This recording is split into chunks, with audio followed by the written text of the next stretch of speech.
মদন মিত্রের সাথে দেবকে একই ক্যামেরার ফ্রেমে আসতে দেখে আবারও উঠল নানা রকমের কটাক্ষ দেবের দিকে।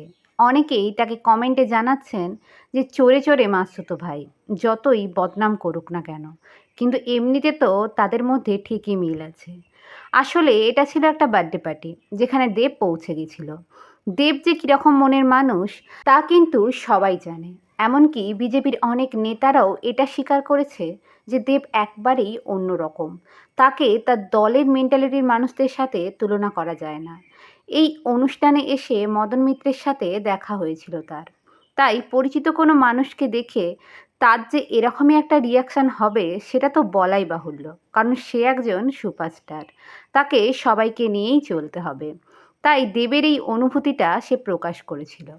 কিন্তু সেখানেই অনেকেই তাদের দুজনকে নানাভাবে কটাক্ষ করেছেন। রাজনীতিতে ঢোকার পর থেকেই দেবের ওপরে নানা রকম আক্রমণ আসতেই চলে এবং সেটা নতুন কোনো ব্যাপার নয়।